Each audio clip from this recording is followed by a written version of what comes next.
There's something about handwritten letters, the way the author crosses her T's and dots her I's, loopy, leaning cursive, stories spilling out line after line.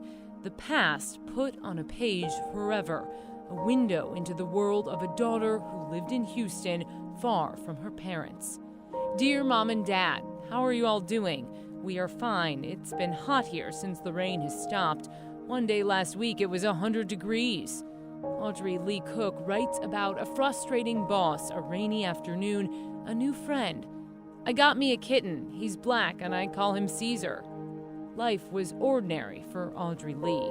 She was a teenager and had a motorcycle, went camping with their family, just very happy. Ordinary until Christmas 1985, when the letters home stopped. That she was enjoying her life, and someone took that joy from her.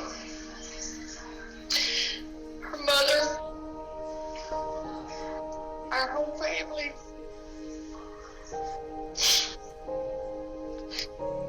They took her from us.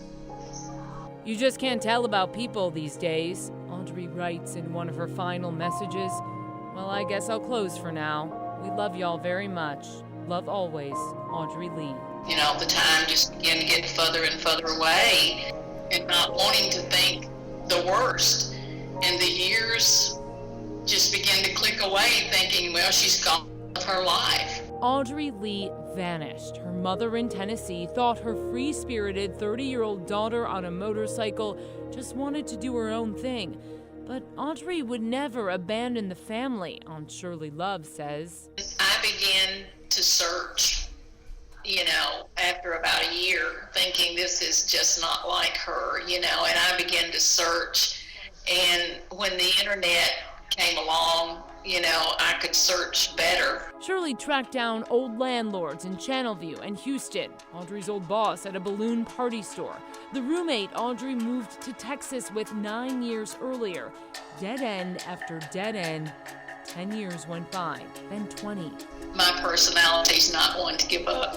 What Shirley didn't know is that Audrey Lee had been found dead, murdered, 2 months after sending her last letter. Audrey's family never got a call because police didn't know it was Audrey. February 2nd, 1986, 2 children playing in the woods near a dirt bike trail found a body of a 16-year-old girl not far from Calder Road. These are photos from the crime scene, never seen by the public.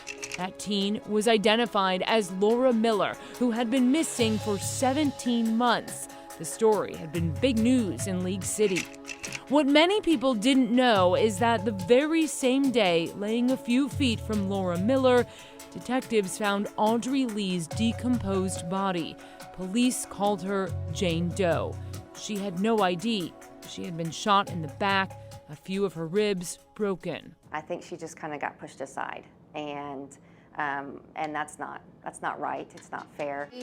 These are just a good idea of what was found out on Calder Road. Detectives collected items nearby, hoping something could help them figure out who this woman was. Everything photographed. Business cards, keys, shoes, hair. But it was hard to tell what was evidence and what was just trash. For 33 years, investigators tried to identify Audrey Lee, and more than 500 miles away in Memphis, Audrey's family wondered, where was she? In the 33 years that I looked for her, there was probably never a 6-month period of time that I was not doing something, looking for her, searching for her. And they used that because Then in 2016, Detective Gina Vogel, working cold cases, learned about DNA technology that could produce a picture of what their Jane Doe looked like when she was alive. they were getting good results from it. So I thought, it's worth a shot. Techs extracted new DNA from the bones more than 3 decades old. A company called Parabon produced this picture. They had a face now, a girl with a gap in her smile. It circulated on the news in Houston and in Memphis. By then, Vogel had discovered her Jane Doe's ties to Tennessee. Vogel also entered the new genetic info into online genealogy databases.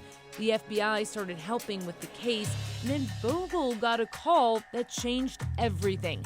A federal agent found a first cousin with the last name Cook.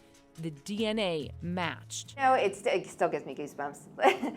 So it was years and years of work. I mean, just years of work, and I put a lot into those family trees, and it was just following that family tree down to finally figuring out who she was and giving her name was huge. The same week, Vogel worked the internet tracking down different Cooks. Shirley in Memphis saw a cold case story about an unidentified girl with a gap-toothed smile killed in Texas. She picked up the phone and called League City Police. I mean, I just knew that it was her. The more I read, it was like chills just went from the top of my head to my toes. Jane Doe was Audrey Lee Cook. Bittersweet. I don't know how else to describe it, because it's, you know, for us on our end, it's exciting, but you know, they're reliving all of that information and all of that tragedy again, and they never knew what happened to her. They were holding on hope that she was just still out there living her life and doing her own thing. After Vogel gave Shirley some of the closure she had been hoping for, Shirley gave Vogel Audrey's letters, the words and stories she treasured for 33 years. What is it like to read these letters and hear her voice? Yeah, I wish I could hear her voice. You know, I have an idea what she sounds like in my head. Vogel read them over and over, trying to piece together names and details of Audrey's life in the weeks before she was murdered. The letters are vague and happy, but Vogel says Audrey had gotten into drugs, started mixing with a bad crowd. Still, nobody deserves to be left in a field. Nobody deserves to be killed. Nobody deserves to be, you know, managed like that. I have daughters, and I can't imagine what her parents went through, not knowing. I think that's probably the worst thing, is just not knowing.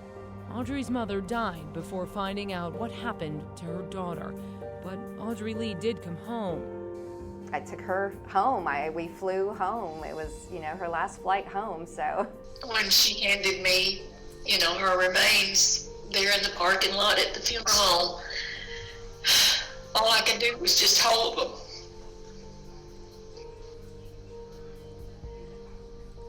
And think that she was finally at home, and to put her to rest beside her mother. It wasn't what I wanted, but it was part of closure. It was part of closure. Over the past year, Vogel and other detectives have interviewed more than a dozen people who knew Audrey Lee, with another trip out of state planned at the end of this month. There are new leads to follow. We would love for somebody to look at these photos or look at the crime scene footage and recognize that area, or know somebody that frequented that area, and give us information. In the place where Audrey was found, a cross for her, for Laura Miller, for Heidi Fye, who was dumped here 2 years before Audrey Lee, and for Donna Prudhomme, found 5 years later. The infamous killing fields off Calder Road. Everybody talks about the killing fields, and it stretches along the I-45 corridor. Well, these are our 4 girls, and they're important to League City. They're important to us, and so I want to do everything that I can. Shirley trusts deeply in Detective Vogel, who gave the Cooks closure and peace. But Shirley still gets emotional thinking about the killer still out there. Nothing Audrey did justified her end.